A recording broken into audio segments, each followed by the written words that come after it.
नमस्कार दोस्तों, आज मैं आपको शीतला माता की कहानी सुनाने जा रही हूँ। प्रेम से बोली शीतला माता की जय हो।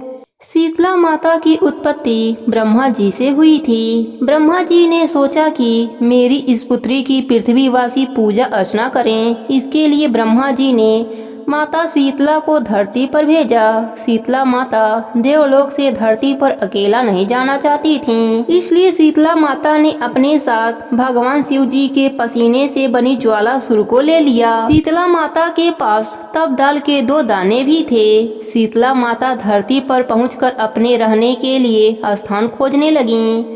उनको अपने रहने के लिए एक प्रिय स्थान एक राजा के राज्य में मिला, लेकिन उस राजा ने शीतला माता को वह स्थान नहीं दिया। यही नहीं, उस राजा ने अपने राज्य में कहीं कोई स्थान शीतला माता को नहीं दिया। इस पर शीतला माता बहुत क्रोधित हो गईं। शीतला माता के क्रोध की ज्वाला से राजा सहित प्रजा पर लाल लाल दाने निकल आए। लोग व्याकुल होने लगे। प्रजा इस रोग की आग से जलने लगी। राजा के राज्य में चारों ओर त्राही त्राही मच गई। अब राजा को अपने भूल का एहसास हो गया। तब राजा ने शीतला माता से क्षमा मांगी और अपने राज्य में स्थान दिया। प्रजा ने भी शीतला माता की पूजा अर्चना की। लोगों ने माता शीतला का क्रोध शांत करने के लिए ठंडा दूध, छाछ, लस्सी, दही उन पर चढ़ाई। तब शीतला माता का क्रोध शांत हुआ। तब से हर साल शीतला अष्टमी पर लोग माँ का आशीर्वाद पाने के लिए ठंडे बासी भोजन का प्रसाद चढ़ाने लगे और व्रत करने लगे। शीतला माता आदि शक्ति के रूपों में से एक प्रसिद्ध देवी हैं। इनका प्राचीन काल से ही बहुत महत्व रहा है। स्कंद पुराण में शीतला माता का वाहन गधा बताया गया है। यह हाथों में कलश, सूप, झाड़ू तथा नीम के पत्ते धारण करती हैं। इन्हें चेचक आदि कई रोगों की देवी बताया गया है। इनकी पूजा व्रत करने से चेचक आदि रोगों से छुटकारा मिलता है। घर से दरिद्रता दूर होती है। सूप से रोगी को हवा की जाती है। झाड़ू से चेचक के फोड़े फट जाते हैं। नीम के पत्ते फोड़ों को सड़ने नहीं देते हैं। रोगी को ठंडा जल प्रिय होता है। अतः कलश काफी महत्व है। प्रेम से बोली शीतला माता की जय हो। दूसरी कथा के अनुसार एक बार शीतला माता ने सोचा कि चलो आज देख लूं कि धरती पर मेरी पूजा कौन करता है, कौन मुझे मानता है। यही सोचकर शीतला माता धरती पर राजस्थान के डुगरी गांव में आई और देखा कि इस गांव में मेरा मंदिर नहीं है और ना ही मेरी पूजा होती है। माता शीतला गांव की गलियों में घूम रही थीं। तभी एक मकान के ऊपर से किसी ने चावल का उबला पानी नीचे फेंक दिया। वह उबलता पानी शीतला माता के ऊपर गिरा, जिससे शीतला माता के शरीर में छाले पड़ गए। शीतला माता के पूरे शरीर में जलन होने लगी। शीतला माता गांव में इधर उधर भाग भाग के चिल्लाने लगी, अरे मैं जल गई, मेरा शरीर तप रहा है, जल रहा है, कोई मेरी सहायता करो। लेकिन उस गांव में किसी ने शीतला माता की सहायता नहीं करी। वहीं अपने घर के बाहर एक कुम्हारन महिला बैठी थी। उस कुम्हारन ने देखा कि अरे यह बुढ़िया माई तो बहुत जल गई हैं। इसके पूरे शरीर में तपन है। इसके पूरे शरीर में फफोले पड़ गए हैं। यह तपन सहन नहीं कर पा रही हैं। तब उस कुम्हारन ने कहा, हे माई, तू यहाँ आकर बैठ जाओ, मैं तेरी शरीर के ऊपर ठंडा पानी डाल देती हूँ। कुम्हारन ने उस बुढ़िया माई पर खूब ठंडा पानी डाला और बोली, हे माई, मेरे घर में रात की बनी हुई राबड़ी रखी है, थोड़ा दही भी है, तू दही राबड़ी खा ले। जब बुढ़िया माई ने ठंडी ज्वार के आटे की राबड़ी और दही खाया तो उसके शरीर को ठंडक मिली।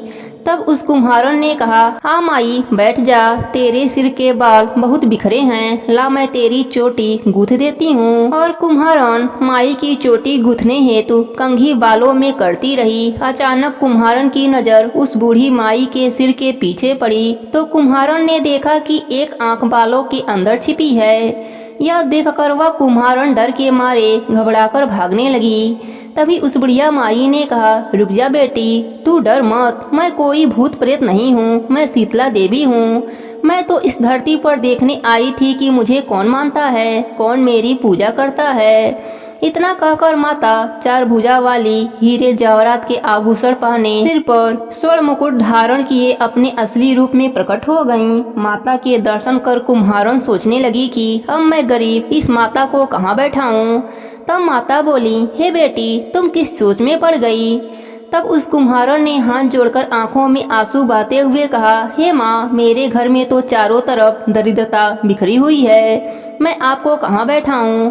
मेरे घर में ना तो चौकी है ना बैठने का आसन है। तब शीतला माता प्रसन्न होकर उस कुम्हारन के घर पर खड़े हुए गधे पर बैठकर एक हाथ में झाड़ू दूसरे हाथ में डलिया लेकर उस कुम्हारन के घर की दरिद्रता को झाड़कर डलिया में भरकर फेंक दिया और उस कुम्हारन से कहा, हे बेटी, मैं तेरी सच्ची भक्ति से प्रसन्न हूँ, अब तुझे जो भी चाहिए मुझसे वरदान मांग लो।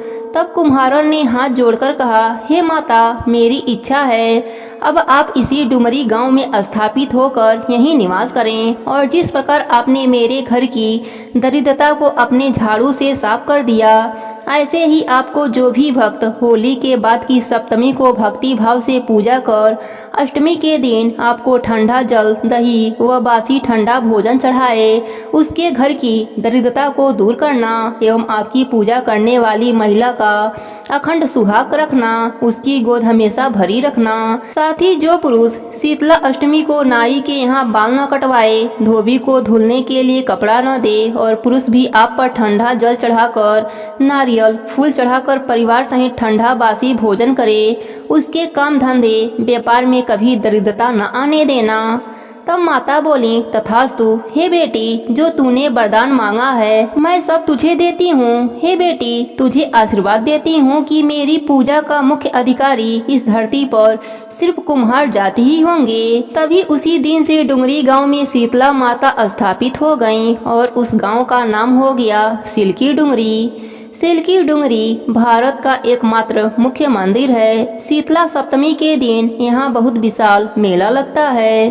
प्रेम से बोले शीतला माता की जय हो। तीसरी कथा के अनुसार एक बार एक राजा के इकलौते पुत्र को शीतला निकली। उसी के राज्य में एक काछी पुत्र को भी शीतला निकली हुई थी। काछी परिवार बहुत गरीब था पर भगवती का उपासक था। वह धार्मिक दृष्टि से जरूरी समझे जाने वाले सभी नियमों को बीमारी के दौरान भी भली भांति निभाता रहा। घर में साफ सफाई का विशेष ख्याल रखा जाता था। नियम से भगवती की पूजा होती थी। नमक खाने पर पाबंदी थी। सब्जी में न तो छौंक लगता था और न कोई वस्तु भुनी तली जाती थी। गर्म वस्तु न वह स्वयं खाता न शीतला वाले लड़के को देता। ऐसा करने से उसका पुत्र शीघ्र ही ठीक हो गया। उधर जब राजा के लड़के को शीतला का प्रकोप हुआ था तब से उसने भगवती के मंडप में सतचंडी पाठ शुरू करवा रखा था। रोज हवन व बलिदान होते रहते थे। राजपुरोहित भी सदा भगवती के पूजन में निमग्न रहते। राजमहल में रोज कढ़ाई चढ़ती, विविध प्रकार के गर्म स्वादिष्ट भोजन बनते। सब्जी के साथ कई प्रकार के मांस भी पकते थे। इसका परिणाम यह होता कि उन लजीज भोजनों की गंध से राजकुमार का मन ललच उठता। वह भोजन के लिए जिद करता। एक तो राजपुत्र और दूसरे इकलौता, इस कारण उसकी अनुचित जिद भी पूरी कर दी जाती थी। इस पर शीतला का कोप घटने के बजाय बढ़ने लगा। शीतला के साथ साथ उसे बड़े बड़े फोड़े भी निकलने लगे जिसमें खुजली व जलन अधिक होती थी। शीतला की शांति के लिए राजा जितने भी उपाय करता, शीतला का प्रकोप उतना ही बढ़ता जाता, क्योंकि अज्ञातवश राजा के यहाँ सभी कार्य उल्टे हो रहे थे।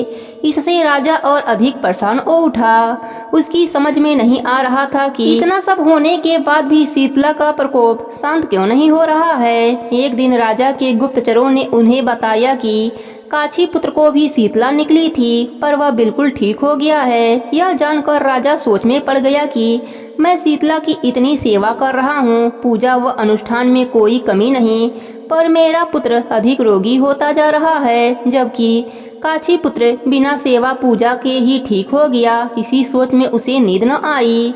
श्वेत वस्त्र धारणी भगवती ने उसे सपने में दर्शन देकर कहा, हे राजन, मैं तुम्हारी सेवा अर्चना से प्रसन्न हूँ, इसलिए आज भी तुम्हारा पुत्र जीवित है। इसके ठीक न होने का कारण यह है कि तुमने शीतला के समय पालन करने योग्य नियमों का उल्लंघन किया। तुम्हें ऐसी हालत में नमक का प्रयोग बंद करना चाहिए। नमक से रोगी के फोड़े में खुजली होती है। घर की सब्जियों में छाक नहीं लगना चाहिए, क्योंकि इसकी गंध से रोगी का मन उन वस्तुओं को खाने के लिए ललचाता है। रोगी का किसी के पास आना जाना मना है, क्योंकि यह रोग औरों को भी होने का भय रहता है। अतः इन नियमों का पालन कर, तेरा पुत्र अवश्य ही ठीक हो जाएगा। विधि समझाकर देवी अंतर ध्यान हो गईं। प्रातः से ही राजा ने देवी की आज्ञा अनुसार सभी कार्यों की व्यवस्था कर दी। इससे राजकुमार की सेहत पर अनुकूल प्रभाव पड़ा और वह शीघ्र ही ठीक हो गया। प्रेम से बोलिए शीतला माता की जय हो।